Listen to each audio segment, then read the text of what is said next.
Bonsoir à tous et soyez les bienvenus pour cette visioconférence absolument exceptionnelle. Exceptionnelle pourquoi? Parce qu'on va être très nombreux, mais pas dans la salle où nous sommes actuellement. Nous serons très nombreux, vous le voyez peut-être sur cet écran, connectés, parce que par les temps qui courent, avec les conditions sanitaires qui sont imposées, c'était la meilleure solution plutôt que de réserver une grande salle avec plein de monde dedans. C'était vraiment pas la bonne idée. Et puis une première aussi pour réunir 7800 clubs français pour justement écouter, comprendre et analyser ce qui sera proposé par celui que je vais appeler sur scène maintenant, qui va me rejoindre, c'est Gilles Moreton.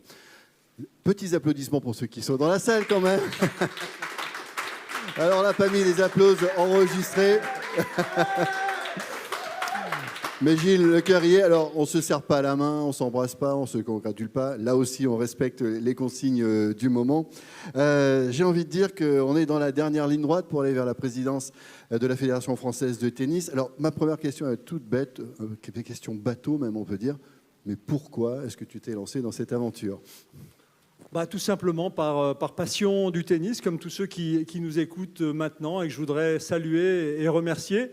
Je suis allé vous voir dans vos clubs, on a passé des moments de convivialité forts, on a échangé, je vous ai écouté et je suis ravi en fait d'être là parce que le tennis c'est toute ma vie et que maintenant j'avais envie tout simplement de rendre au tennis ce que le tennis m'a donné. Alors, on s'est rendu compte que, bien sûr, le tennis, c'est une partie importante de ta vie. Moi, je t'ai connu joueur de Coupe Davis à Roland-Garros, à la tête du Grand Prix de Lyon. Bon, il y a l'histoire basket aussi. Enfin, il y a eu plein de choses dans ta vie. Mais à un moment, tu t'es dit, voilà, je vais donner moi aussi quelque chose à ce sport que j'aime tant. Et donc, on est là pour dire que finalement, tu es là sur scène, mais tu es aussi à la tête d'une grosse et grande équipe. Oui, je voudrais les remercier aussi, remercier tous ceux qui ont contribué à faire qu'ensemble, nous allons proposer à la Fédération française de tennis une autre vision, une autre approche du tennis, beaucoup plus démocratique. On va partager, on va échanger et c'est ce qu'on a fait depuis plus d'un an ensemble et aujourd'hui, c'est vrai qu'on va vous présenter tout ça. Alors, comment ça va se passer cette, visioconférence hors norme ? Tu as voulu qu'il y ait ce système-là de mise en place pour cela ? D'abord, cette forme de communication correspond tout à fait à notre approche. On a travaillé ensemble, on a ouvert ce qu'on a appelé des chantiers. Des chantiers, c'est des groupes de réflexion où chacun a apporté son savoir dans un domaine qui est l'arbitrage, la compétition, le bénévolat, le haut niveau. Et puis, on a voulu que chacune de ces personnes, en tout cas certaines personnes, puissent s'exprimer sur le travail qui a été fait. Alors justement, on va alterner ceux qui seront présents sur scène avec nous et ceux qui ont des messages vidéo que vous pourrez percevoir sur les têtes de chapitre que tu as choisies. Il y en a 12 ? Oui, il y en a 12. On ne va pas évoquer en une heure l'ensemble des sujets, mais on a pensé qu'il était important qu'on puisse s'exprimer de façon rapide, concise, sur des sujets qui nous préoccupent tous les jours et qui vous préoccupent tous les jours dans vos clubs. Alors 12 têtes de chapitre pour le 12-12. Le 12-12, c'est une date importante aussi, le 12 décembre, parce que ce sera le moment où on connaîtra le nouveau président de la Fédération française de tennis. Alors, on parlait d'équipe, on va appeler celui qui est le président et qui va nous retrouver, c'est Pierre Doumerou, qui est le président d'un autre tennis. Ensemble pour notre tennis. Alors, on s'est connus dans le sud de la France, puisque vous êtes le président de la Ligue Occitanie, et on vous accueille avec grand plaisir. Alors, on voulait savoir un petit peu ce qui allait changer. Il y a beaucoup de nouveautés qui vont être proposées tout au long de notre débat. Quels sont les axes forts, pour commencer, pour les clubs, justement, eux qui sont à notre écoute en ce moment ? Tout d'abord, bonsoir à tous. Alors, du changement, mais d'abord, un axe fort de notre programme, on a souhaité mettre au cœur du débat, au cœur du projet, le club. Alors, vous me direz, le club, oui. Le club, pourquoi ? Le club, c'est évidemment le fondement de notre fédération. C'est là que se passe le jeu. C'est là que naissent les joueurs, je dirais les bons joueurs, les grands joueurs, les champions. C'est là aussi qu'on pratique, que tout le monde pratique pour son loisir, pour sa compétition.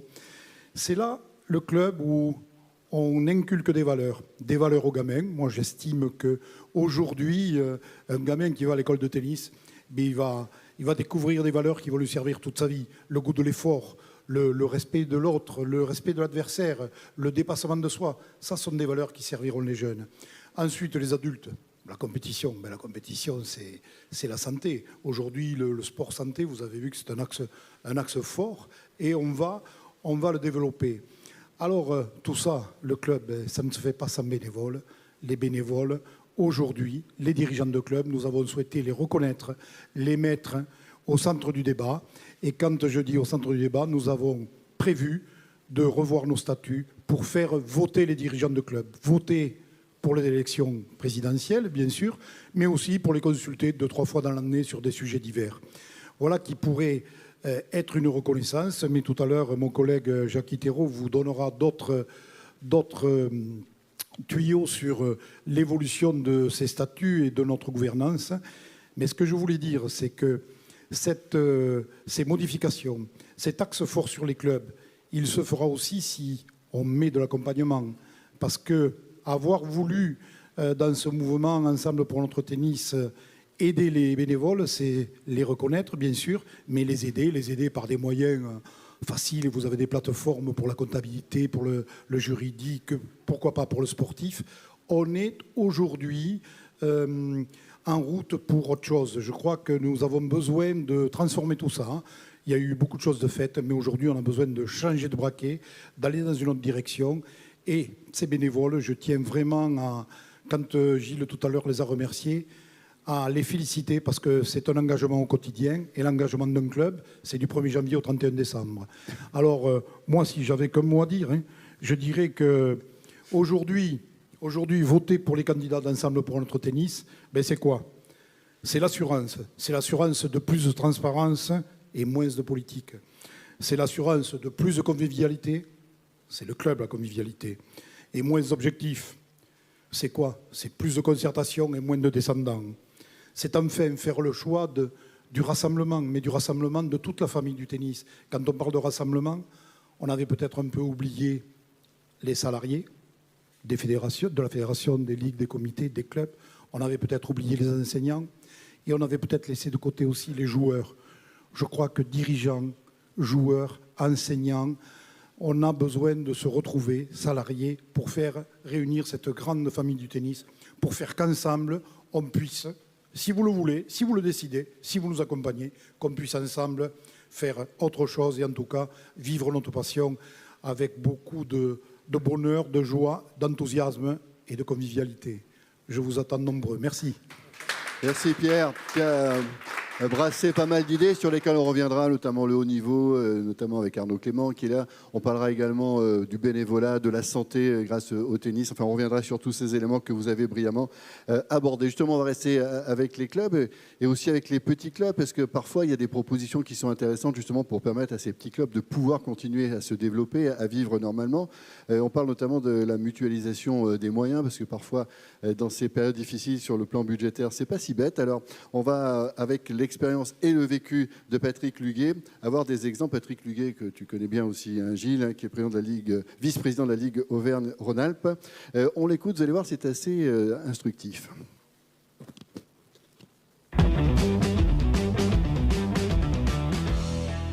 Nous avons 6 clubs dans un rayon de moins de 10 km qui sont de petite taille et de taille moyenne. L'enjeu, c'était soit de se concurrencer, soit de s'entendre. Avec les 6 autres présidents de club, nous avons décidé de mutualiser nos efforts et cela nous a permis de beaucoup progresser. Par exemple, déjà d'échanger nos retours d'expérience. On s'aperçoit qu'on a tous les mêmes problèmes à traiter et que chacun a des bonnes pratiques à partager. On a ainsi aussi, par exemple, au niveau des animations, mis en place un tournoi interne, le tournoi des 7 villages, qui permet de présenter un très très beau tableau et qui a augmenté la convivialité entre clubs. Au niveau de la Ligue Auvergne-Rhône-Alpes, on avait un projet qui nous tenait particulièrement à cœur, qu'on appelait la brigade des DE. C'est mettre à disposition un DE à plusieurs clubs dans des zones rurales.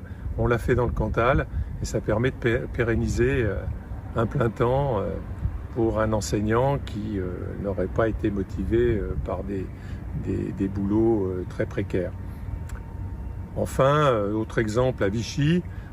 Vichy a créé une école communautaire dans son agglo où vous avez 6 clubs qui proposent à des enfants de 5 à 16 ans de partager complètement l'enseignement. Et ainsi, pour les jeunes filles, vous savez que c'est un problème de les fidéliser. Bien là, elles vont trouver à la fois dans leur tranche d'âge et avec leur niveau une émulation et partager entre copines des bons moments, ce qui nous permettra sans doute de les garder de manière plus importante. Donc la mutualisation service des clubs, c'est vraiment une solution d'avenir et ça représente un axe fort dans notre programme.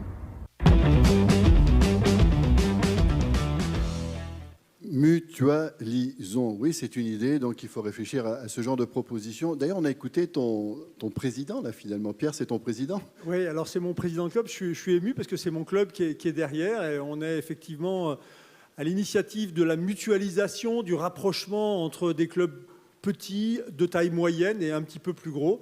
Et je crois que c'est un moment important. Je voudrais saluer aussi, tout à l'heure, j'ai oublié de le faire, tous les enseignants de tennis dont je fais partie, puisque j'ai enseigné le tennis pendant près d'une dizaine d'années. Et je crois que sans nos équipes dirigeantes et nos équipes enseignantes, avec les collectivités bien sûr, qui sont les premiers financeurs du sport et du tennis, les premiers financeurs, eh bien ensemble on est capable de réussir de belles choses.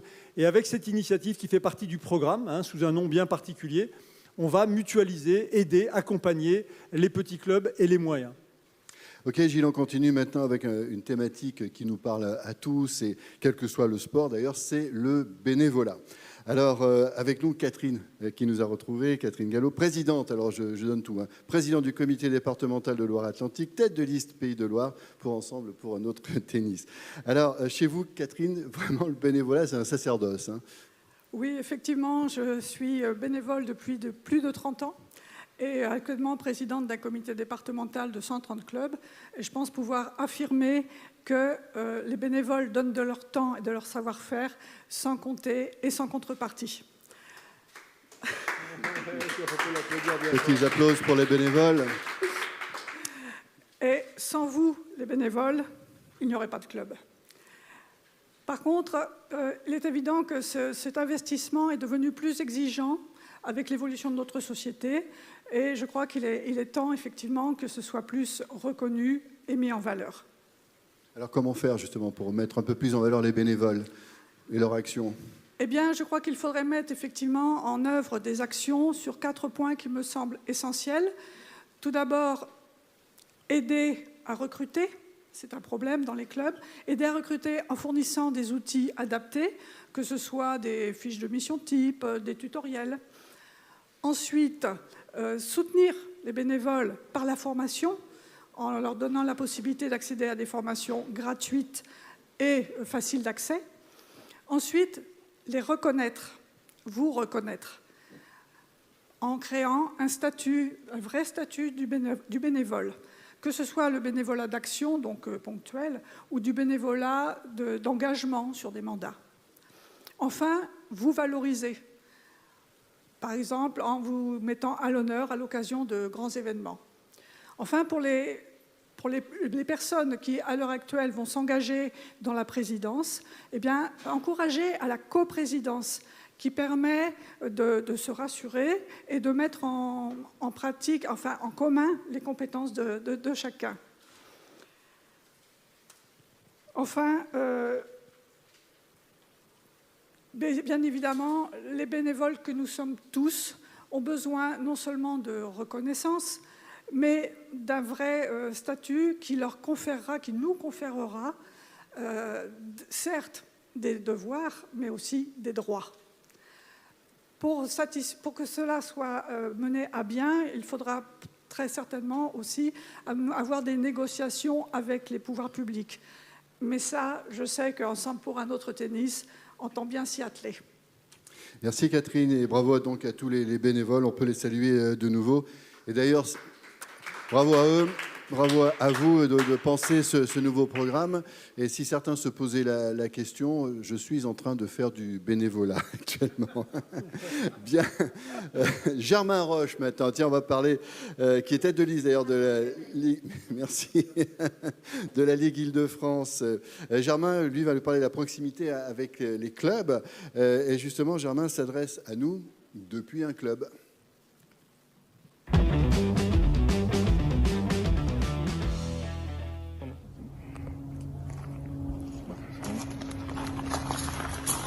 Bonsoir Lionel, bonsoir à tous. Je souhaitais aujourd'hui intervenir depuis un club où je me trouve actuellement avec des dirigeants et des enseignants pour une raison très simple. Mon credo, et le credo d'Ensemble pour notre tennis, peut se résumer de la façon suivante.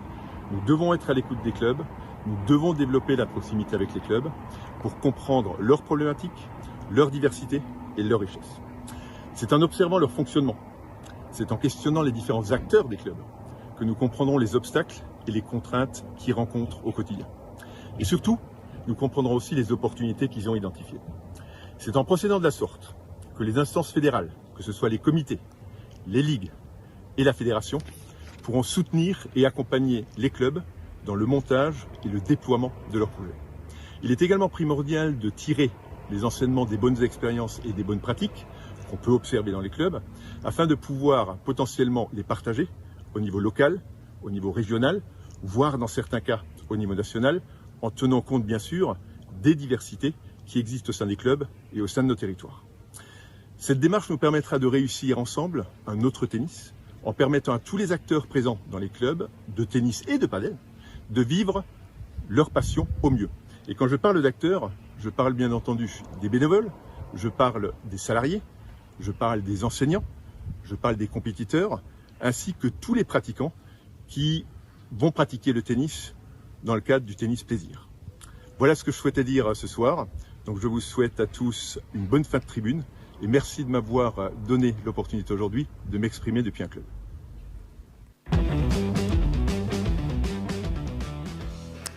Merci Germain, qui continuera à être encore plus à tes côtés, hein, notamment bien sûr pour la région Île-de-France.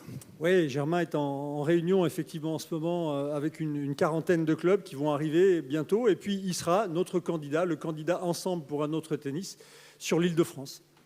On va rester en Île-de-France avec un sujet de nouveau assez sensible, puisqu'il s'agit de l'arbitrage. Éric Hamon, qui est président de la commission régionale de l'arbitrage en Île-de-France, président de la commission fédérale de l'arbitrage, pense qu'il faut, dans ce domaine, ne pas hésiter à épauler les clubs, à les aider au maximum, là aussi en mutualisant les initiatives. Un programme complet et novateur. On écoute Éric.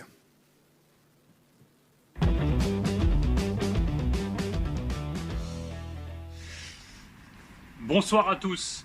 L'arbitrage avec un grand A. Nous devons d'aider les clubs à développer des projets répondant à leurs besoins et à leurs attentes. Il est indispensable de développer un plan arbitrage au bénéfice des clubs, en stimulant l'écoute et le partage, en rassemblant les clubs formateurs, en créant une école d'arbitrage des 18-28 ans, en accompagnant, en valorisant et en fidélisant tous les acteurs de l'arbitrage que sont les JAT, les JAE, les arbitres et les formateurs. C'est aussi former des officiels pour répondre aux besoins des clubs, en rendant accessible l'apprentissage de l'arbitrage au sein de nos écoles de tennis de façon ludique, sous forme de jeu. La formation d'un officiel, c'est rassembler et promouvoir dans le cadre du tutorat. C'est dynamiser les formations de niveau 1 en rassemblant plusieurs clubs. C'est mobiliser et associer les clubs autour d'un projet commun. C'est préparer nos formateurs au principe de l'éducation pour adultes au bénéfice des stagiaires. C'est s'appuyer sur les compétences d'une équipe de formateurs qualifiés, empreintes de valeur, qui rassemble et qui fédère à l'écoute du licencié, des clubs et des officiels. L'engagement, arbitrage, club, ce sont les officiels de niveau 1 comme acteurs de la vie des clubs et les officiels de niveau 2 et 3 pour contribuer aux besoins des clubs et au développement de l'arbitrage au sein de son club. Gilles Moreton parle tennis dans un esprit club et soutient les valeurs de l'arbitrage que nous aimons avec les clubs au cœur du projet. Ensemble pour un autre tennis et un arbitrage au plus près des clubs.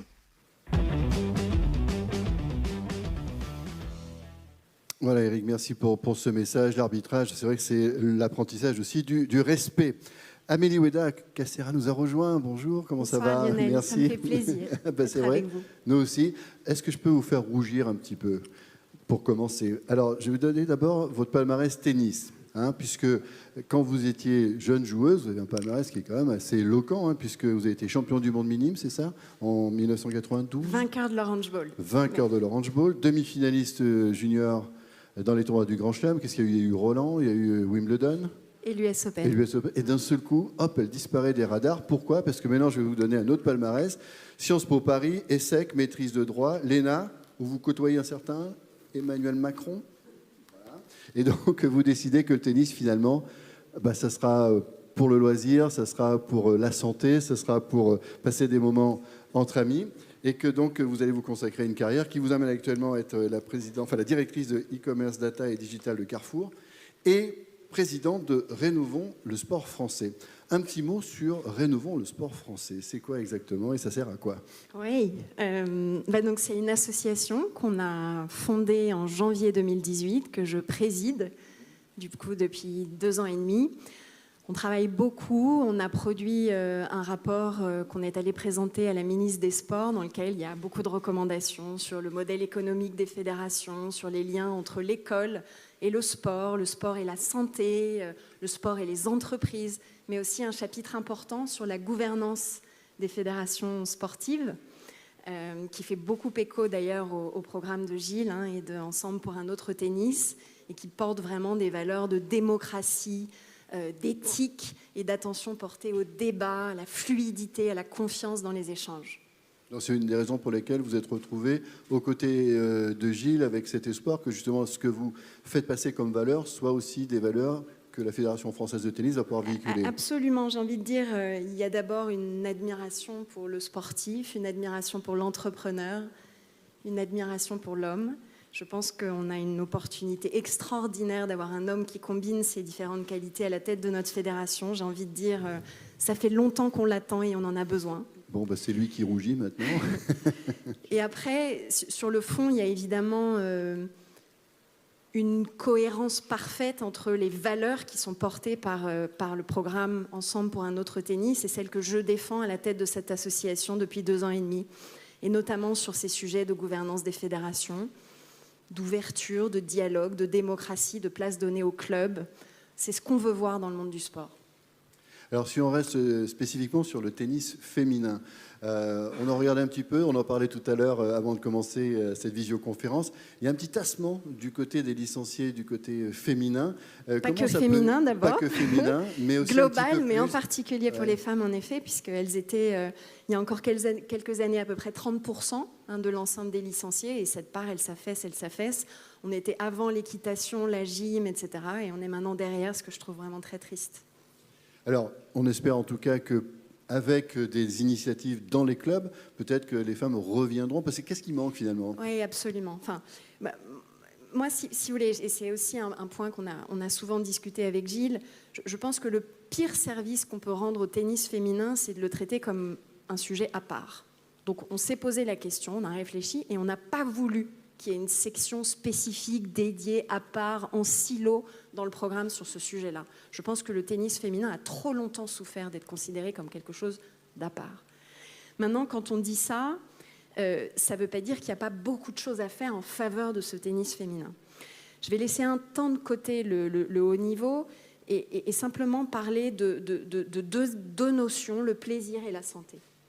Je crois qu'il n'y a pas de pratique féminine dans la durée s'il n'y a pas du plaisir. Et le plaisir chez les filles, il vient essentiellement de la convivialité, du partage et des matchs d'équipe notamment. Moi, je le dis, j'ai connu beaucoup d'expériences dans le tennis. Une des plus belles que j'ai connues, c'est ces matchs d'équipe entre filles. C'est magique. C'est ça qui m'a donné envie d'essayer d'être la meilleure possible, de faire gagner mon équipe. Ça, il ne faut pas qu'on le perde. On a parlé de mutualisation tout à l'heure. C'est essentiel. Pourquoi ? Parce qu'il y a des clubs qui aujourd'hui sont trop petits pour se permettre d'avoir une petite équipe comme ça.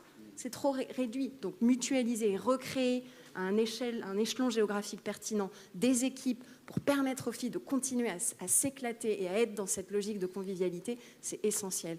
Il y a aussi un événement comme le tie-break des copines, porté par la métropole de Lyon, le comité Rhône. C'est génial. Combiner cette convivialité, ce plaisir, c'est de ça dont les femmes ont besoin. Et le deuxième élément dont elles ont besoin, c'est le sport santé.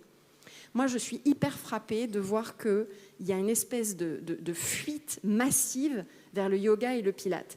J'ai rien contre le yoga et le pilate, je trouve ça formidable, j'en fais, ça m'apporte beaucoup. Mais je veux dire, le bonheur, le plaisir du défoulement, de transpirer, de courir, d'avoir ce côté ludique, vraiment d'allier cette dépense physique au jeu, c'est unique dans le tennis et on ne le valorise pas suffisamment. Il faut absolument que la discipline tennistique, elle ressorte comme une discipline qui fait du bien au corps, qui nous fait du bien. C'est essentiel. Gilles ? Oui, je veux dire un petit mot parce que je suis assez sensible à ce discours-là. Et puis, moi, je vais parler de vécu, puisque au sein de la Ligue que j'ai la chance de présider, eh bien, on a mis en place un certain nombre de choses. Il existe, quand on parle d'exercice physique, de transpirer, eh bien, c'est vrai que les femmes sont attirées par ce besoin-là maintenant, que le tennis doit le proposer. On le propose. Il existe d'un côté le fit tennis, qui est proposé par une entreprise privée. Il existe le cardio-tennis. Certains se souviennent de Bollettieri ou Harry Hopman, c'est arrivé, d'un côté on frappe dans la balle, de l'autre côté on a plutôt des mouvements à blanc. Nous avons créé au sein de la Ligue Auvergne-Rhône-Alpes, on a proposé aux enseignants gratuitement ce qu'on a appelé le tennis move. On a inventé un concept entre les deux, il y a un peu de frappe de balle et puis il y a un peu de geste à blanc. Surtout, on brûle des calories, on fait de l'exercice, on se fait plaisir. Donc c'est vrai que c'est important ce que dit Amélie. Dans le programme qui est le nôtre, celui d'Ensemble pour un autre tennis, on va surinvestir sur la convivialité, sur les matchs par équipe, sur le tennis corpo. J'appelle corpo tennis entreprise, c'est important aussi, car on joue au tennis au travers d'un groupe. J'ai vécu les mêmes expériences que toi avec la Coupe Davis. Les meilleurs moments de ma carrière, c'était la Coupe Davis, c'était jouer pour les autres. Eh bien, pour tous les pratiquants, pour tous nos compétiteurs, c'est plus souvent jouer avec une bande de copains plutôt que de jouer pour soi-même. Merci Amélie. En tout cas, votre message, je pense, est passé et bien entendu par votre intervention. On va continuer et on a évoqué très rapidement le haut niveau pour le tennis féminin, parce que le tennis féminin français se porte pas si mal, finalement, parce que les dernières vainqueurs en Grand Chelem, ce sont des femmes pour la France. Il y a eu bien sûr cette victoire en Fed Cup qui nous a tous bouleversés, qui était vraiment passionnante à suivre. Et on reparlera du haut niveau tout à l'heure avec Arnaud Clément qui est avec nous et qui nous retrouvera tout à l'heure sur scène. On va continuer à dérouler sur les points importants, Gilles, si tu le veux bien. Nous allons continuer avec la formation. C'est Philippe Belou qui va nous parler de ça. Il est vice-président de la Ligue Occitanie. Et dans ce domaine également, il y a pas mal de propositions qui remontent du terrain. On les écoute avec Philippe.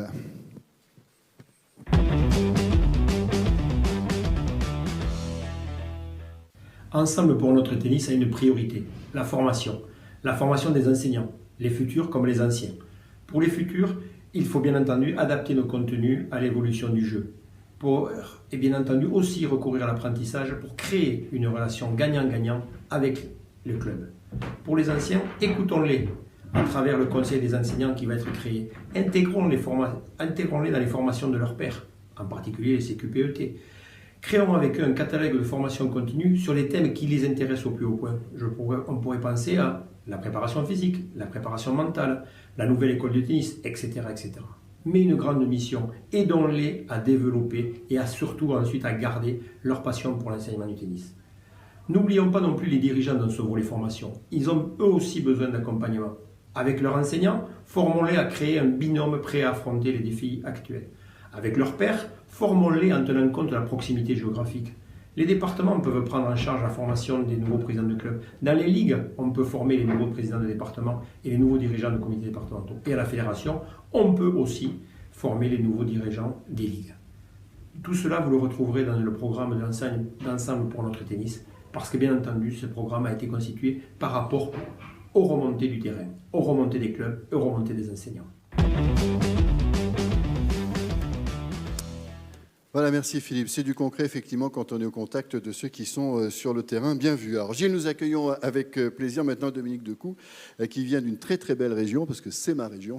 C'est un petit peu chauvin.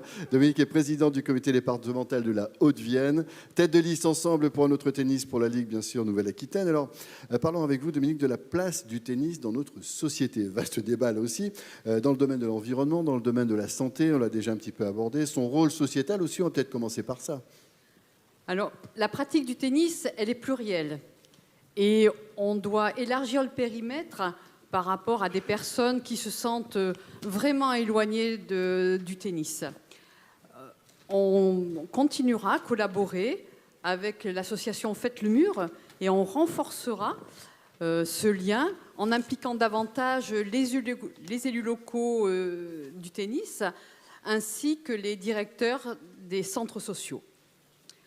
Concernant les passerelles entre le tennis et la santé, les offres de pratique représentent une formidable opportunité pour toutes les personnes qui souffrent de certaines pathologies. Le tennis santé, c'est un enjeu très important pour le développement de notre sport et on doit créer des passerelles concrètes avec tous les acteurs de la santé. La création d'une licence sport santé, lisible par la sécurité sociale, prise en charge par la FFT, est un des projets du programme, ainsi que l'intégration dans la formation des enseignants de modules leur permettant d'encadrer des patients.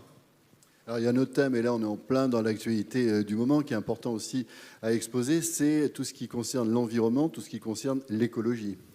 Sur le plan environnemental, on renforcera bien sûr tout le cycle de recyclage des balles ainsi que des boîtes.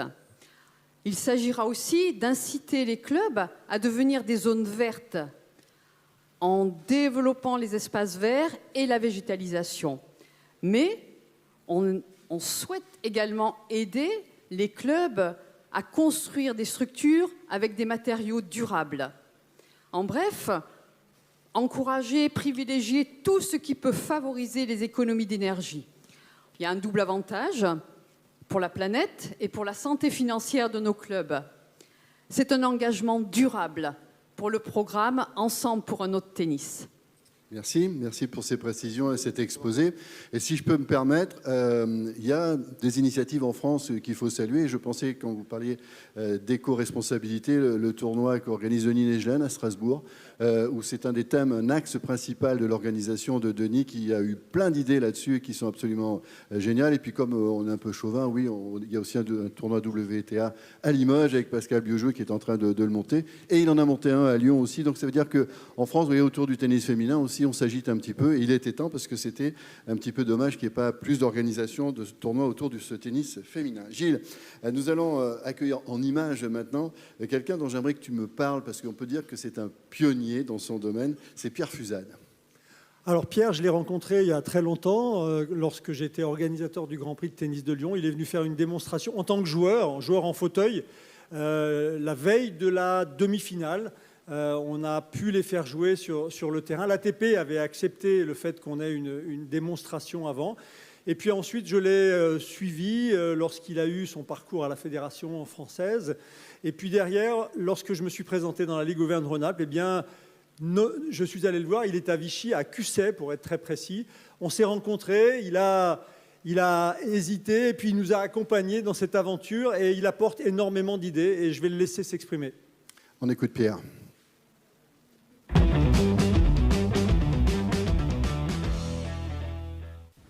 Si le haut niveau du paratennis, et plus spécifiquement du tennis fauteuil, jouit d'une excellente image auprès du grand public, le développement de cette discipline peine encore à se développer, sans doute par appréhension de contraintes qui seraient trop exigeantes liées à l'accueil de personnes handicapées.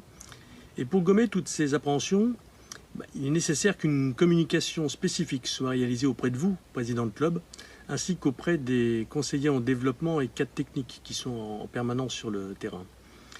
Le tennis doit être systématiquement intégré dans les manifestations existantes par la mise en place de démonstrations mixtes, joueurs debout et en fauteuil, de façon à ce que l'on puisse voir que l'on peut jouer ensemble. Une formation spécifique doit aussi être proposée dans les ligues, en coopération avec les centres de formation. La compétition doit être développée, bien sûr, mais adaptée au niveau de l'accueil des compétiteurs et avec une réglementation également spécifique. Il est désormais fondamental d'instaurer une véritable politique de développement du tennis fauteuil en systématisant par exemple la découverte de la discipline auprès des jeunes dans les établissements scolaires, mais aussi auprès des personnes récemment handicapées dans les centres de rééducation, et de proposer des aides aux clubs proches de ces établissements afin de les encourager à accueillir un nouveau public. Tout ceci est ambitieux, bien sûr, mais ensemble, nous pourrons, avec vous, avec Gilles, le réaliser pour le plaisir de jouer. Et pour le plaisir de jouer ensemble, bien sûr.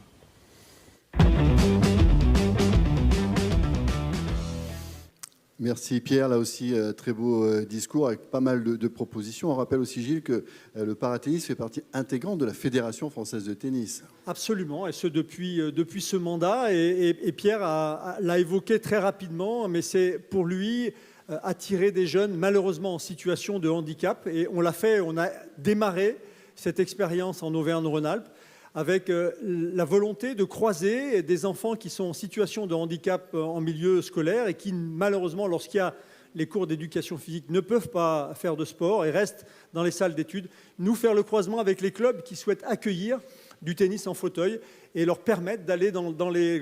Ça, c'est une vraie volonté de notre part et c'est un challenge que Pierre a envie de relever. Et Pierre qui avait été à l'origine aussi avec Didier Alanic de l'Open Paratennis, l'Open de France Paratennis qui se déroule tous les ans au parc de Sceaux. Alors, puisqu'on parle également de compétition, parce que là aussi, le paratennis, il y a toutes ces compétitions et il y a des représentants français qui sont absolument extraordinaires et qui gagnent énormément de titres. Là aussi, donc, une question primordiale. Comment donner encore plus de lisibilité, d'attractivité aux compétitions ? Voici des propositions. C'est le secrétaire général de la Ligue Occitanie, Éric Largeron, qui nous en parle. On l'écoute.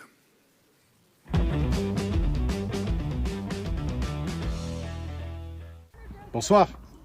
Choisir ensemble pour un autre tennis, c'est choisir une compétition plus proche des clubs, des formats plus lisibles, plus justes, voulus par les compétiteurs, grâce à des sondages réguliers et la création d'une instance fédérale de la compétition.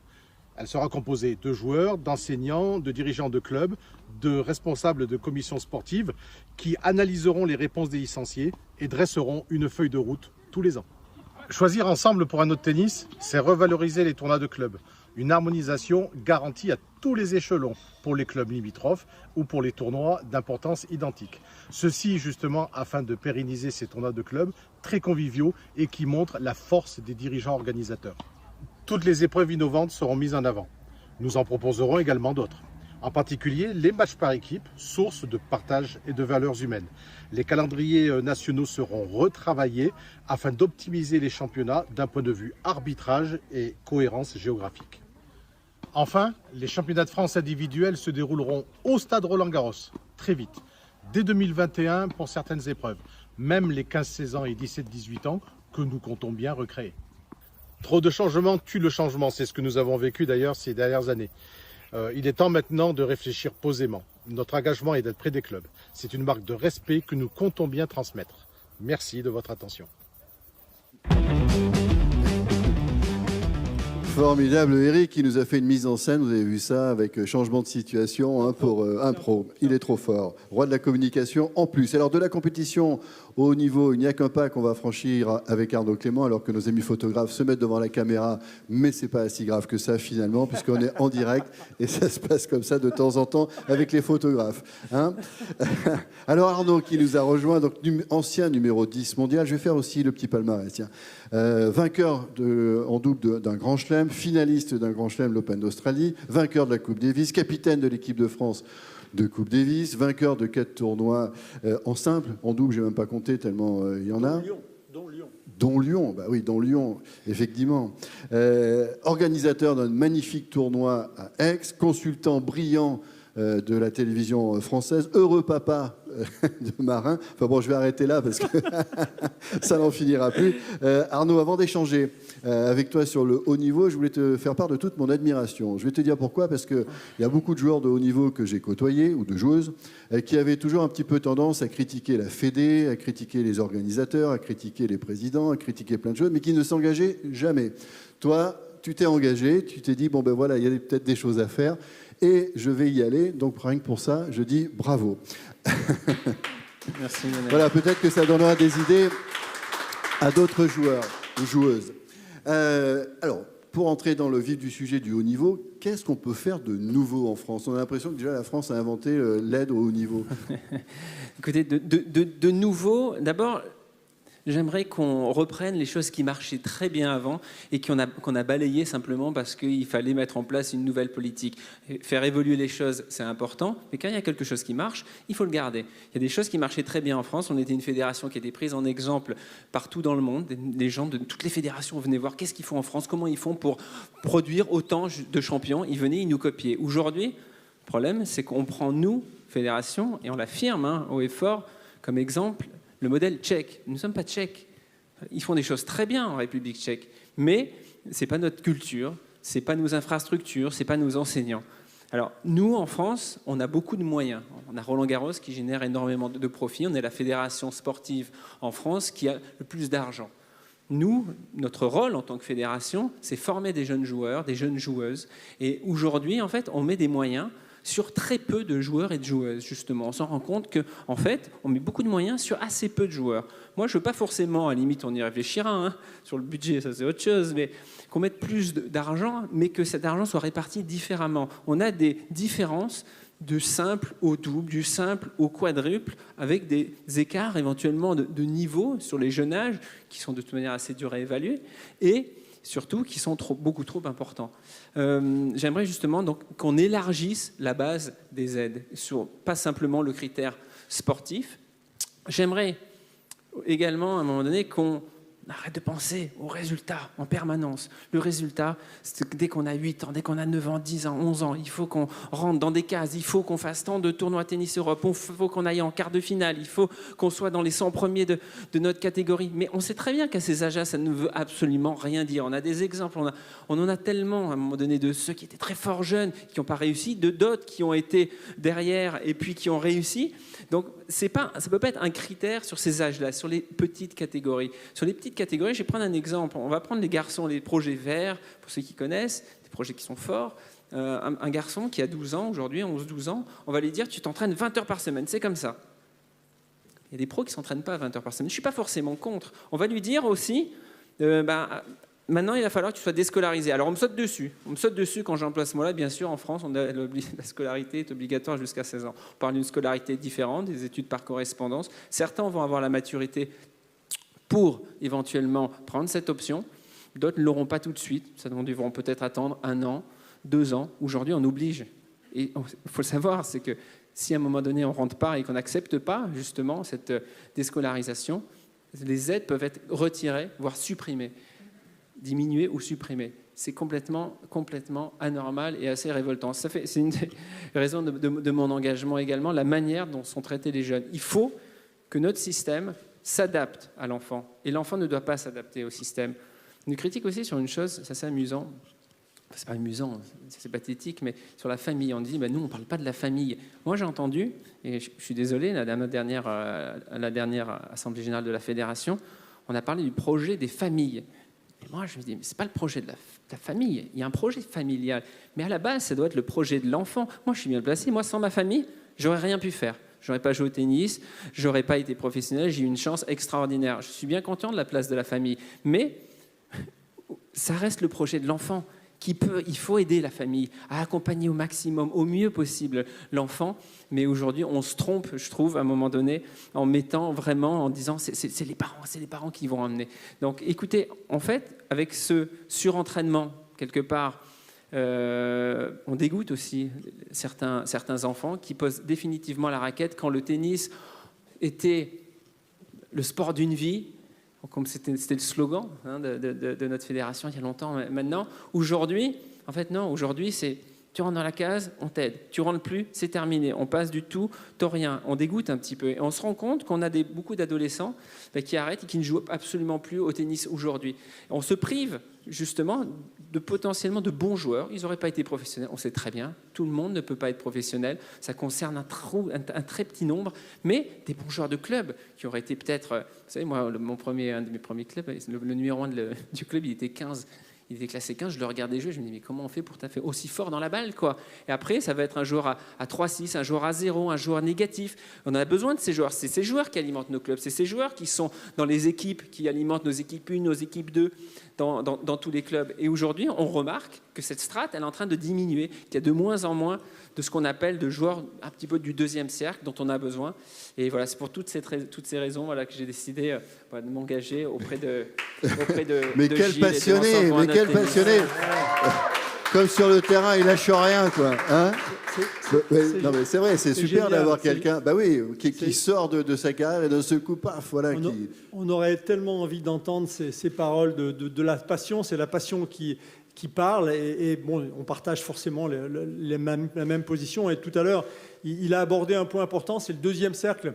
Parce que oui, on a pour mission au sein d'une fédération de contribuer à fabriquer le champion de demain, en tout cas d'essayer de lui donner les meilleures conditions pour s'épanouir. Je dis bien s'épanouir, c'est la priorité. et c'est notre mission première. Mais aussi, on a le souci de nos clubs, de nos comités départementaux, de créer ce que disait Arnaud sur le 2e cercle. Et aujourd'hui, on est en train, très très tôt, dès le plus jeune âge, de dégoûter des enfants, puisqu'on n'a plus de solution, plus rien à leur proposer. Et encore une fois, même chose dans ma ligue, puisque on est opposé à cette philosophie de l'ultra-sélection. On a ouvert à un public beaucoup plus large. Tu parlais de la base de la pyramide. Effectivement, accueillir le maximum de jeunes, même ceux qui ne sont pas forcément les meilleurs au plus jeune âge et qui le deviendront plus tard. Je suis désolé Arnaud, mais je prends souvent ton exemple. Tu n'étais pas forcément dans les radars de la fédération jusqu'à 18 ans, puisque tu étais classé à 0, 17-18 ans. Mais derrière, ça ne t'a pas empêché d'être dans les 10 meilleurs joueurs du monde en simple et en double. Donc arrêtons l'ultra-sélection. C'est vrai que c'est mieux d'être champion du monde à toutes les catégories d'âge, mais l'important, et c'est peut-être un petit peu ce qui nous manque aujourd'hui, c'est la transition à 17-18 ans, quand on tombe dans le grand bain et quand on se retrouve sur le circuit international. Et là, on découvre une autre planète. Donc il faut qu'aujourd'hui, on prépare nos jeunes, on les prépare physiquement, tennistiquement, mais intellectuellement, après, à affronter un monde difficile dès l'âge de 18 ans. Et lorsqu'on a brûlé toutes ses calories et toute son énergie à l'âge de 12 ans, parce qu'il fallait gagner à tout prix un tennis Europe, derrière, on a les batteries qui sont un petit peu à plat à l'âge de 17 ans, 18 ans. Merci pour ces précisions, Gilles. Et à mon avis, tu ne peux pas y échapper puisque Arnaud est là. Il faut dire un mot du paddle quand même, parce que ça fait aussi partie de la Fédération française de tennis, que le beach tennis aussi. Là, il y a un client. Oui, c'est pour ça. Ouais. Là, il y a un client. Non, le paddle, c'est vraiment... D'abord, on a accueilli le paddle au sein de la Fédération française de tennis, vous le savez bien sûr. C'est un sport dans lequel je crois fondamentalement, et on y croit. Simplement, il y a le développement d'une nouvelle activité pour la France. On sait que l'Espagne est largement devant nous. Nous, on a une autre problématique. Encore une fois, la culture n'est pas la même, la pratique n'est pas la même. Il faut absolument éviter de mettre ce qui a été fait pour nous, mettre la charrue avant les bœufs, c'est-à-dire faire une tournée de promotion où les gens imaginent que le paddle, c'est autre chose qu'avec une raquette. Il faut qu'on fasse de la géomarketing pour mettre en place des structures et qu'elles ne se fassent pas concurrence, développer les équipements dans un premier temps, former nos DE et puis derrière accompagner, car on est vers un public qui est nouveau, qu'on doit aller chercher. Et ça, c'est aussi quelque chose qu'on doit apprendre à nos clubs. Et Arnaud pourra apporter la bonne parole avec un autre Arnaud Di Pasquale, qui est votre partenaire habituel et qui est un passionné aussi. Qui est un passionné aussi. Et juste pour compléter une seconde, c'est vrai que pour identifier justement le pratiquant de paddle, il faut à un moment donné un outil. Et l'outil, ça peut être la licence. Aujourd'hui, un licencié paddle et un licencié tennis, on est mélangés. Donc la création d'une licence spécifique pour le paddle, c'est un sujet sur lequel on va travailler également. Alors un sujet aussi qui t'intéresse, Arnaud, qui intéresse tout le monde d'ailleurs, mais j'enchaîne comme ça parce qu'on cherche souvent les enchaînements entre les séquences, c'est de parler de l'image du tennis, l'image de ce sport. Alors bien entendu, les sportifs de haut niveau ont une responsabilité importante pour véhiculer une image auprès d'un public large et surtout un public jeune, mais pas que. Et Lionel Ollinger qui va nous retrouver sur scène, qui est vice-président de Cross Grand Est en charge de la politique sportive, président de la Ligue Grand Est également et membre du Conseil supérieur du tennis. Oui, il y a beaucoup de casquettes. Lionel, vous avez beaucoup travaillé, vous, sur, on va dire, des faits objectifs qui, pour vous, ont un petit peu écorné, on va dire, au cours de ces dernières années, l'image du tennis. Oui, alors, c'est quoi l'image, finalement? L'image, c'est un problème quand quelqu'un qui prend une décision, ou quand un groupe trop réduit prend une décision, que la majorité des passionnés ne comprend pas. Alors, si on prend l'exemple de la Coupe Davis, qui est un exemple quand même fracassant, c'est une décision emblématique qui n'est pas partagée. Et à l'arrivée, on a une déception qui est colossale au niveau du tennis français. C'est une Coupe Davis que j'ai pu organiser à Nancy avec la formation des jeunes ramasseurs, la formation des arbitres, avec l'engagement des bénévoles. C'est une récompense pour les bénévoles de pouvoir organiser des événements comme cela. Et puis finalement, cette décision, elle est prise complètement à côté du coup. Et puis, si on prend d'autres décisions, on parlait du podium. Il y a 4 ans, le podium avec Yannick Noah, avec Amélie Mauresmo, avec Guy Forget, avec Cédric Pioline, ça devait être finalement un regroupement de compétences qui permettait de prendre une bonne décision, d'accompagner l'image de ce tennis. Finalement, sans concertation, les décisions sont prises, et puis, 4 champions décident de se désolidariser de la fédération pour finalement ne plus donner de conseils à ses dirigeants. Je trouve ça extrêmement regrettable. Moi, ce que je souhaite, c'est évidemment que personne ne soit exclu. J'ai vécu beaucoup trop d'exclusion, de faire ce choix du rassemblement, de faire en sorte qu'aucun élu ne soit exclu. c'est très important, et qu'on soit davantage focus sur le tennis plutôt que d'être sur des manœuvres de division des territoires. Merci Lionel. Et en tout cas, peut-être pour paraphraser un sportif très connu, mais je ne vais pas donner son nom, qui avait dit à un moment, il faut se redorer le blouson. Eh bien, ça va être l'occasion peut-être de redorer le blason de la Fédération française de tennis. Avant de passer à la conclusion, peut-être que j'inviterai ceux qui étaient avec nous sur scène à nous rejoindre. Alors un peu espacé, bien sûr, pour respecter la distanciation, peut-être avec le masque qui porte le logo, d'ailleurs, de votre programme. Et bien sûr, on va se quitter en parlant aussi d'un thème qui est très important, et c'est Jackie Thérault, qui est à mes côtés, président de la Ligue Bourgogne-Franche-Comté, que nous allons évoquer avec vous, Jackie, la démocratie directe, au moment où on nous rejoint sur cette scène et devant la scène, pour parler aussi du mode de gouvernance. Alors, vaste sujet là également. J'ai combien de temps? 10 minutes?